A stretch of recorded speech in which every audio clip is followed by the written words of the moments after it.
ብልጽግና ሰላምን በሚመለከት ገና ከጅምሩ ከምስረታው ጊዜ ጀምሮ በዚህ ሀገር ውስጥ በአጠቃላይ የፖለቲካል ኢኮኖሚውን እና የፖለቲካ አውዱን በሚፈለግ መንገድ ለመቀየርና ፓርቲውን ከማደራጀት ጊዜ ጀምሮ በነበሩት ሂደቶች ዋና አስቻይ ብሎ ከሚይዛቸው ጉዳዮች መካከል አንዱ ሰላም ነው። እንደምታስታውሱት ለውጡ የመጣበት ጊዜ ላይ አንድ ትልቅ ስሎጋን ነበረ ሰይፍ የሚባል ሰላም ይቅርታና ፍቅር አንዱ ትልቁ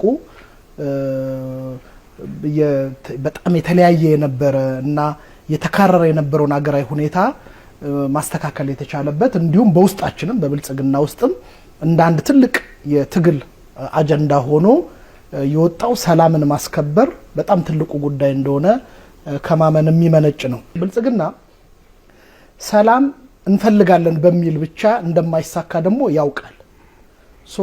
ቤዚካሊኛ በብልጽግና እምነት እዚህ ሀገር ውስጥ ዘላቂ ሰላም ከማረጋገጥ አንጻር ያሉ ችግሮች እና ላሉ የሰላም እጥረቶች ኮዞቹ ምንድናቸው የሚለው ጉዳይ ላይ ብዙ ተነጋግሮበታል።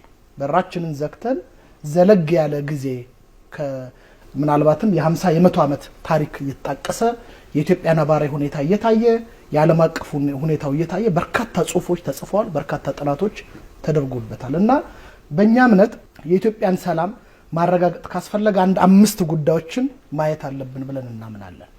አንዱ ለሰላም ፋክተር የሚሆነው በአጠቃላይ እንደ ሀገር ያለን የፖለቲካ ባህል ችግር አለበት ብለን እናምናለን።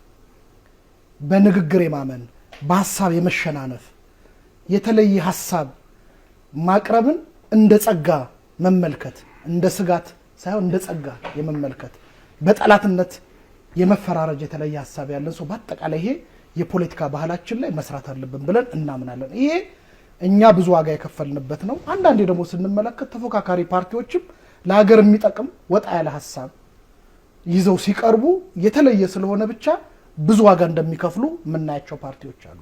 ስለዚህ አንዱ ማስተካከል ያለብንና ማየት ያለብን ብለን የምናምነው የፖለቲካ ባህላችንን ነው። ሁለተኛ እዚህ ሀገር ውስጥ ለሚታዩ የሰላም ችግሮች ምክንያት ብለን የያዝነው ትርክት ነው። አብዛኞቹ ትርክታችን በተለይ ደግሞ ባለፉት ኢህአዴግ 30 ዓመት አካባቢ የነበረው ትርክት ልዩነት ላይ ዶል ያደረገ ነው። ብዝሃነትን በማስከበርና በመጠበቅ ሂሳብ ልዩነት ከልክ በላይ ከአፍ እስከ ምናምኑ በሚባል አገላለጽ የተሰበከበት ሀገር ነው ይሄ ሀገር እና በዛ ልዩነት ተጸንሶ ተወልዶ ዩኒቨርሲቲ የደረሰ ትውልድ ነው እጃችን ላይ ገጠመን። ስለዚህ ኢትዮጵያ ብዝሃነት ያለበት ሀገር ቢሆንም ከምንም በላይ ብዙ አንድ የሚያደርጉን ደግሞ በረጅም ጊዜ መንግስትነት ታሪኳ ውስጥ ሲወድቅ ሲነሳ የቆየ በርካታ የጋራ እሴት ያለን ትልቅ ሀገር ነን። ስለዚህ የሚያስተሳስር ትርክት ያስፈልጋልና አንዱና ሁለተኛው መሰረታዊ ጉድለት ብለን የምናምነው እንደ ብልጽግና የአስተሳሳሪ ትርክት መጓደል ነው። ሶስተኛው ከዚህኛው ጋር በተወሰነ መንገድ ሊቀራረብ የሚችለው የሀገረ መንግስቱ ቅቡልነት ላይ ያሉ ጥያቄዎች ናቸው። ሀገረ መንግስት በጅምር ያለ ሀገረ መንግስት ነው። ሀገረ መንግስት ስሪቱ ላይ ህጋዊነቱ ላይ ተቋማዊነቱ ላይ እምነት የሌላቸው በርካታ ኃይል ያለበት ሀገር ነው ይሄ ሀገር።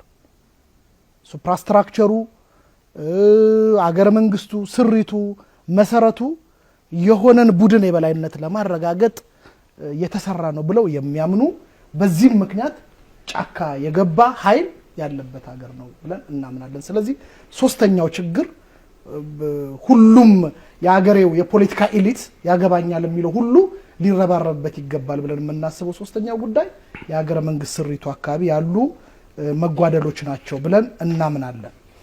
አራተኛው በዚህ ጉዳይ ስልጣን ቀደም ወንድሜ ግርማ ያነሳው በጣም ጥሩ አገላለጽ ስልጣን ከኮሮጆ ብቻ ነው የሚገኘው የሚል ጽኑ እምነት ይፈልጋል። የትኛውም ያደገ ሀገር እዚህ ላይ የማይወላዳ the large majority society ገንብተዋል። ይሄ በጣም ኢምፖርታንት ነገር ነው እና ኦል ኦፍ ሰደን የሆነ ቲም ከመሬት ተነስቶ 4 ኪሎ በዛሬ ሳምንት ገባለው እንዋጋ በለው ብሎ አይነት ዘራፍ የሚል አይነት ኢንቫይሮንመንት ባለበት ሁኔታ ውስጥ ሰላም ለማስከበር እንደ አንድ ችግር የሚታይ ነው። ይሄ የሆነ መንደር ብቻ ያለ ችግር አይደለም። በአጠቃላይ እንደ ማህበረሰብ ስልጣን የሚገኘው በምርጫና በምርጫ ነው። ህዝብ ነው የሚሰጠው። ከዛ ውጭ ያለው መንገድ ሁሉ ስልጣን ማግኛ መንገድ ሊሆን አይችልም የሚል ኮንሰንሰስ ይፈልጋል። ስለዚህ አንዱ መጓደል ብለን የምናየው እሱ ነው። የመጨረሻው አምስተኛው እነኝን የውስጥ ተጋላጭነትን በመደመር ታሪካዊና ስትራቴጂክ ጠላቶቻችን ደግሞ የሚፈናጠጡበት አጀንዳ ነው የሰላም አጀንዳ። ባዳ ከባንዳ ጋር በጋራ የሚያብርበትና የሚገናኙበት አጀንዳ ነው ሰላም። እና እነኚህ አምስቱ ጉዳዮች የኢትዮጵያን ሰላም በዘላቂነት ለማስጠበቅ ማንኛውም ፓርቲ ሄደ መጣ እነኚህ ጉዳዮች ላይ መስራት ያስፈልጋል ብሎ ያምናል ብልጽግና። በዚህ እምነቱ በርካታ ላለፉት ጊዜያቶች በርካታ ስራዎች ሲሰራ ቆይቷል።